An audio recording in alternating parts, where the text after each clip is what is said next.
Personne n'aime la sensation de la faim. Parfois, nous avons vécu dans notre vie la fin d'une ère. Ça dépend aussi en tant qu'enfant. Au moment où on a arrêté le collège et on a commencé le lycée, on a dû peut-être se séparer de nos amis, ou même à la fin de l'école primaire, ou peut-être si on a dû quitter notre pays. Et parfois dans notre vie, il y a des coupures et puis d'autres moments qui commencent. Et les disciples étaient en train de vivre aussi la fin de quelque chose. La fin de tous les moments avec Jésus, où ils apprenaient avec lui. Ils l'avaient suivi pendant ces années. Parfois, ils ne comprenaient pas tout ce qu'il faisait. Mais ils se laissaient surprendre par le Messie, par son amour, par tout ce qu'il représentait. Et en même temps, c'était tout ce qui n'était pas eux. Et en même temps, quand ils essayaient, ils se rendaient très vite compte qu'ils n'étaient pas à la hauteur d'être comme le Messie, même s'ils étaient en train d'apprendre de lui. Ils ont vu Jésus ressusciter, ils ont vu les miracles, mais tout n'était pas encore très clair dans leurs esprits. La seule chose qui était claire, c'est qu'ils voulaient continuer d'être des disciples. Et maintenant, Jésus leur donne une mission. En gros, Jésus est en train de dire, vous avez vu ce que j'ai fait, comment j'ai aimé, et je ne vous laisse pas seuls, parce que je vais envoyer le Saint-Esprit pour vous accompagner et vous donner tout ce dont vous avez besoin. Mais maintenant, je vous envoie. Vous n'êtes plus des disciples, vous êtes des apôtres, des envoyés. Matthieu 28, versets 19 et 20, dit « Allez, faites des gens de toutes les nations des disciples, baptisez-les au nom du Père, du Fils et du Saint-Esprit, et enseignez-leur à garder tout ce que je vous ai commandé. Quant à moi, je serai avec vous tous les jours jusqu'à la fin du monde. » C'est comme ça que l'évangile de Matthieu se termine, avec ce mandat de mission aux disciples. Alors nous ne savons pas la réaction des disciples aux paroles de Jésus. Nous ne savons pas comment ils ont réagi face à cette grande mission, au défi que Jésus présente devant eux. Aller à toutes les nations, annoncer l'évangile, ça a l'air d'être une grande mission. Et puis, dans l'évangile de Jean, au chapitre 21, nous avons aussi la fin de l'évangile de Jean, qui a un parallèle du mandat de Matthieu 28. Et au chapitre 21, nous avons la dernière conversation entre Jésus et Pierre. Or, Pierre, à cette époque-là, il a compris qu'il n'était pas celui qu'il pensait être. Au départ, il pensait qu'il était le grand Pierre, capable de tout faire. Il a dit « je ne t'y nierai jamais ». Et après, il a compris que ses grands souhaits dans son cœur, parce qu'il avait des bons souhaits, parfois il n'avait pas les forces pour être ce qu'il voulait être. Et il s'est rendu compte qu'il avait besoin de dépendre de Dieu. Il a compris qu'il ne pouvait pas faire confiance à lui-même et qu'il avait besoin de faire confiance au Seigneur. Alors il est prêt à parler avec Jésus. Il est prêt à l'entendre parler, il est plus calme. Et pendant ce dialogue, au chapitre 21 de l'évangile de Jean,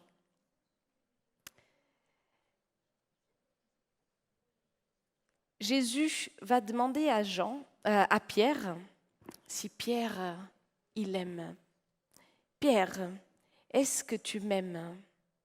Et Pierre va dire « Tu sais bien que je t'aime. » Et Jésus lui dit « Alors paie mes brebis. » Alors ce qui est, peut-être vous le savez déjà, dans ce dialogue, Jésus lui demande « Est-ce que tu m'aimes avec un amour agapé ?» Et Pierre va lui dire, tu sais que je t'aime avec un amour philéo. Cet amour agapé, c'est un amour encore plus désintéressé. Et peut-être Pierre, il dit, tu sais que je t'aime comme je peux. Peut-être je ne suis pas encore le disciple parfait, entre guillemets, mais je t'aime.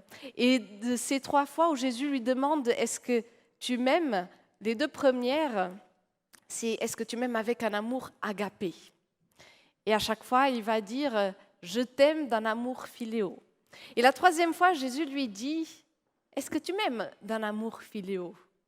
Et Pierre dit, oui, je t'aime d'un amour philéo.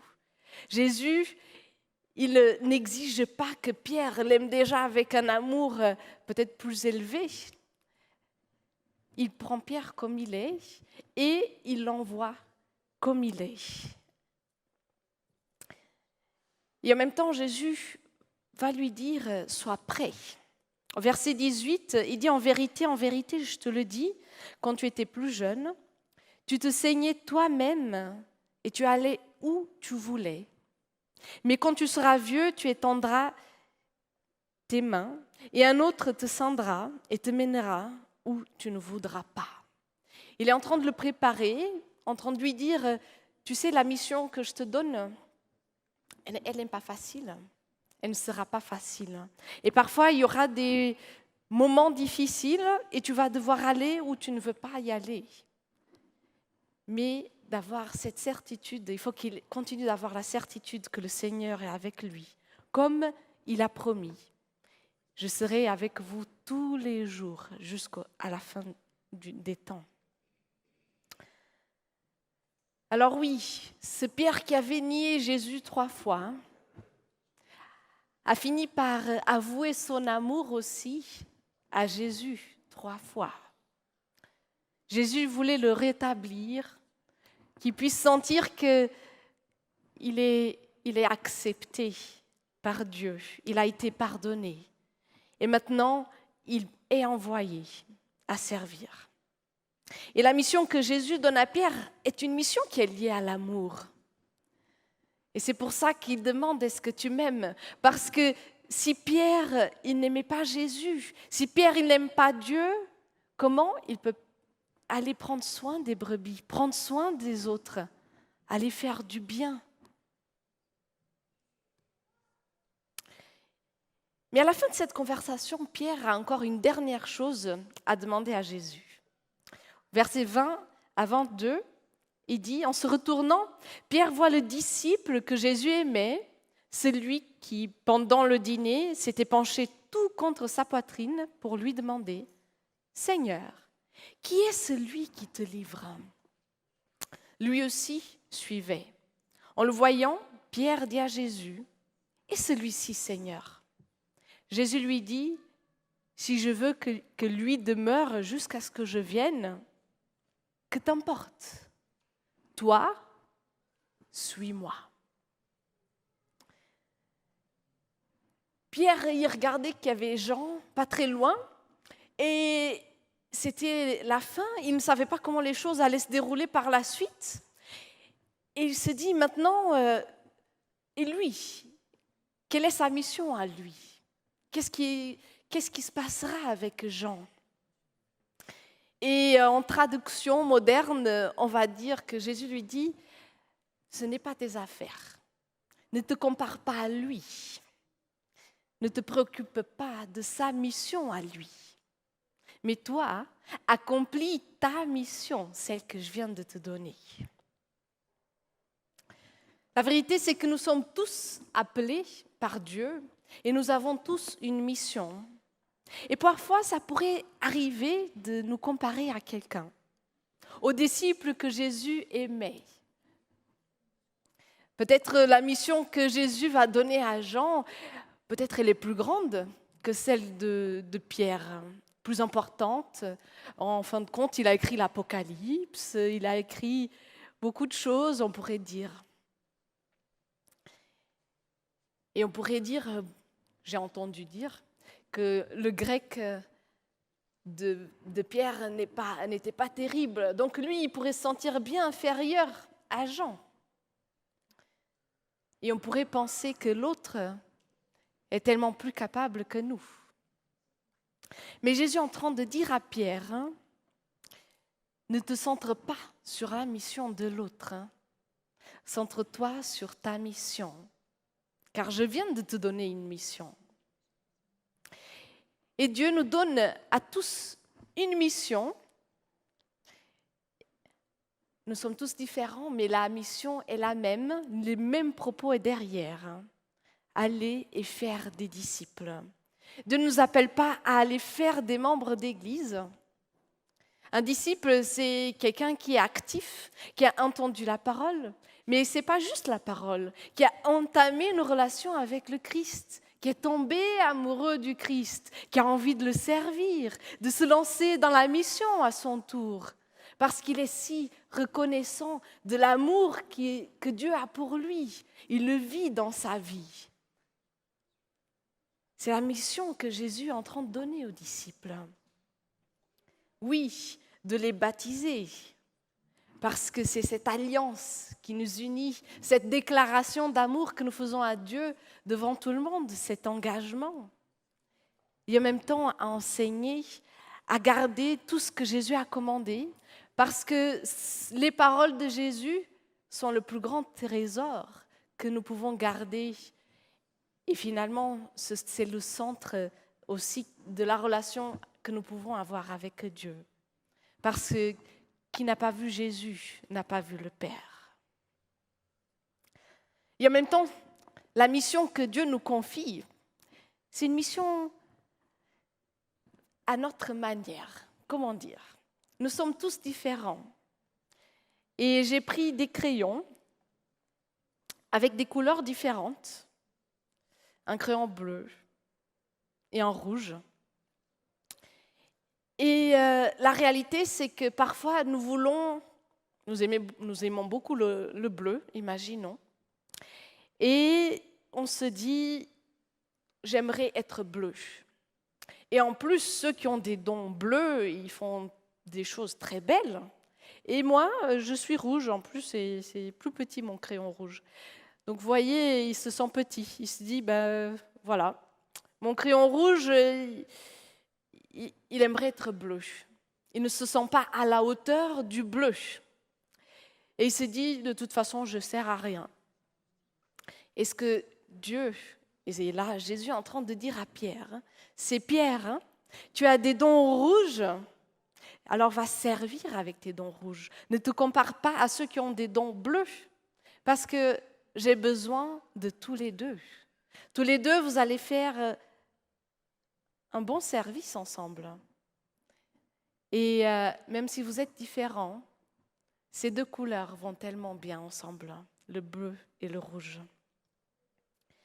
Et c'est vrai que parfois on pourrait être découragé parce qu'on ne sait pas comment servir ou on aimerait avoir certains dons que nous n'avons pas.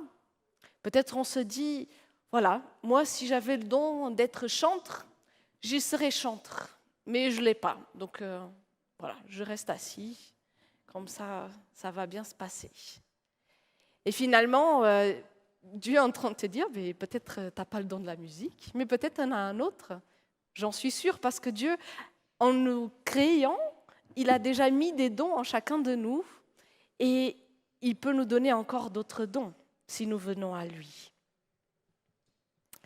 Dans la suite de ce moment d'adieu à Jésus et de prendre toute cette mission et la grandeur de tout ce que Jésus donne aux disciples, dans le livre des Actes, j'aimerais qu'on puisse lire quelques versets du premier chapitre, à partir du verset 3, qui dit « C'est à eux aussi qu'avec beaucoup de preuves, donc aux disciples, il se présenta vivant après avoir souffert et leur apparut pendant 40 jours, parlant du règne de Dieu. Comme il se trouvait avec eux, il leur enjoignit de ne pas s'éloigner de Jérusalem, mais d'attendre ce que le Père avait promis, ce dont, leur dit-il, vous m'avez entendu parler. Jean a baptisé d'eau, mais vous, c'est un baptême dans l'Esprit Saint que vous recevrez d'ici peu de jours. Ceux qui s'étaient réunis lui demandaient, « Seigneur, est-ce en ce temps-ci que tu vas rétablir le royaume pour Israël ?» Il leur répondit, « Il ne vous appartient pas de connaître les temps ou les moments que le Père a fixés de sa propre autorité, mais vous recevrez de la puissance quand l'Esprit Saint viendra sur vous. Et vous serez mes témoins à Jérusalem, dans toute la Judée et en Samarie, et jusqu'aux extrémités de la terre. » Après avoir dit cela, pendant qu'il regardait, il fut élevé et une nuée le déroba à leurs yeux. Et comme il fixait le ciel, pendant qu'il s'en allait, 2 hommes en habits blancs se présentèrent à eux, ayant dit, « Hommes de Galilée, pourquoi restez-vous à scruter le ciel? Ce Jésus qui a été enlevé au ciel du milieu de vous viendra de la même manière que vous l'avez vu aller au ciel. » Alors c'est vrai que ces disciples ont accompagné Jésus pendant son ministère, ils l'ont vu ressusciter, et maintenant ils sont un peu troublés et on comprend qu'eux, ils n'ont pas encore tout compris. Parce qu'ils demandent à Jésus, c'est maintenant que tu vas rétablir ton royaume pour Israël. Et Jésus va dire, il ne vous appartient pas de connaître les temps ou les moments que le Père a fixés de sa propre autorité. Mais il promet, mais vous recevrez une puissance. Et c'est vrai que parfois, nous aussi, dans notre mission, nous avons envie de tout savoir, de savoir comment ça va se passer, de contrôler les choses, est-ce que ça va bien aller ou pas.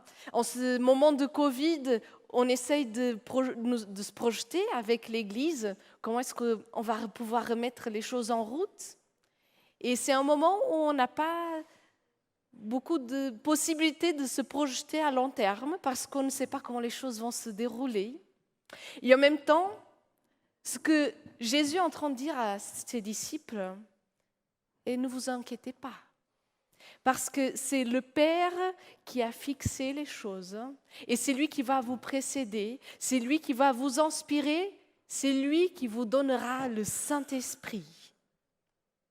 Et quand le Saint-Esprit viendra sur vous, vous serez mes témoins à Jérusalem, dans toute la Judée et en Samarie et jusqu'aux extrémités de la terre. Le Saint-Esprit descendra sur vous.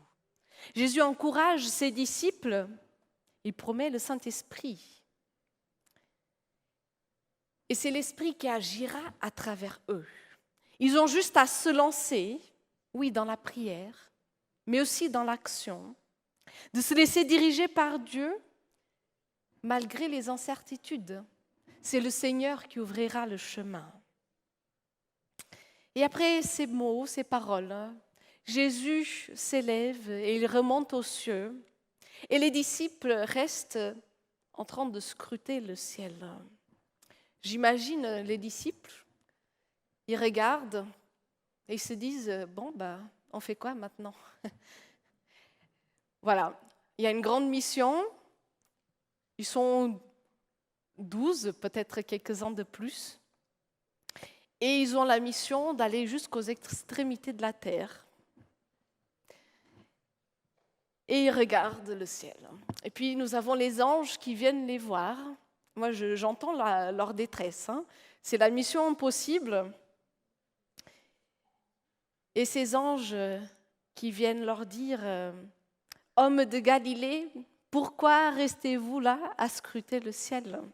Ce Jésus qui a été enlevé au ciel du milieu de vous viendra de la même manière que vous l'avez vu aller au ciel. » Ah, ok, il va revenir et pendant ce temps, il faut se lancer, il y aura l'esprit. C'est vrai qu'il y a beaucoup d'informations à assimiler pour les disciples. Et en même temps, pour nous aussi, aujourd'hui, on pourrait se demander, mais Jésus m'envoie moi, nous, et comment on va faire pour s'engager? Imaginons dans cette église de Collonges, on pourrait dire que c'est une grande église, on pourrait imaginer tellement de choses, avoir peur, ou se dire peut-être qu'il y a déjà assez de personnes engagées, personne n'a besoin de moi. Et on aura toujours des excuses pour ne pas s'engager. Peut-être on n'a pas de temps. C'est une fausse excuse parce qu'on a toujours du temps pour ce qu'on veut vraiment faire. Mais la réalité, c'est que Dieu nous invite à vivre des choses merveilleuses avec lui, qu'il aimerait faire à travers nous. Et quelque part, quand nous sommes ses collaborateurs, on a un privilège que nous n'avons pas si nous n'avons pas cette alliance avec Dieu et si nous décidons tout simplement de rester assis en train de regarder notre vie passée, le monde, les inquiétudes, peut-être le culte aussi, on le regarde seulement. Mais Dieu, il veut plus que des disciples qui regardent. Il veut des disciples qui puissent s'engager, se lancer, prendre les choses en main. Déjà peut-être en commençant avec notre propre vie, mais en allant vers les autres, en pouvoir servir. Et en tout cas, quand nous nous lançons, nous pouvons avoir la certitude que c'est le Seigneur qui nous dirige et il va nous équiper si jamais on n'a pas assez de confiance ou on pense qu'on n'a pas les dons. Sachez que le Seigneur, s'il nous appelle, il nous équipe et nous donne tout ce qu'il nous faut pour pouvoir servir et accomplir la mission qu'il nous confie. Et après, il donne aussi cet espoir aux disciples en disant « Jésus va revenir, de la même manière qu'il est monté, il va revenir. » Ayez cela pour certitude dans vos vies aussi aujourd'hui. Nous avons besoin de nourrir cette espérance en nous, de renouveler le sens de notre vie. Pourquoi est-ce que nous sommes sur cette terre ? Pourquoi est-ce que nous sommes ce matin ici à l'église ? Est-ce que nous venons juste nous nourrir un petit peu spirituellement ? Ou est-ce que nous faisons partie d'une mission plus grande qui est celle que Jésus a instaurée déjà au moment où il a envoyé les disciples à évangéliser le monde ? Nous sommes les crayons. Et il y en a des crayons d'autres couleurs. Mais c'est Dieu qui est le peintre, celui qui utilise les crayons et qui peut faire des choses à travers nous. Alors oui, n'ayons pas peur de nous engager. Et Jésus, quand il dit « si tu m'aimes », à Pierre, quand ils discutaient tous les deux, quelque part, il est en train de dire, si tu m'aimes, tu resteras connecté à moi. Et parfois, oui, ce ne sera pas simple, mais je serai avec toi tout le long. Je suis avec vous tous les jours jusqu'à la fin du monde. Ce matin, Dieu nous invite à répondre à son invitation, peu importe ce que nous avons fait dans notre vie. Il veut nous rétablir comme il l'a fait avec Pierre. Mais il nous fait aussi confiance. Il veut nous envoyer en son nom, comme ses représentants, comme des crayons de couleurs qui donnent des couleurs magnifiques et pleines de lumière dans un monde qui est pâle, gris, agité et qui a besoin de paix et lumière. Alors oui, c'est le moment de quitter nos canapés confortables, nos écrans, et c'est le moment de servir. Osons vivre cet amour les uns avec les autres. Osons le mettre en action. Nous sommes tous appelés à être des envoyés, des apôtres. Alors osons aussi faire confiance à Dieu et osons être le crayon que nous sommes et ensemble accomplissons la mission qui nous est confiée. Ésaïe 60, versets 1 et 2 qui dit « Lève-toi, brille, ta lumière arrive, la gloire du Seigneur se lève sur toi. Certes, les ténèbres couvrent la terre et une obscurité épaisse recouvre les peuples. Mais sur toi, le Seigneur se lève, sur toi, sa gloire apparaît. Amen.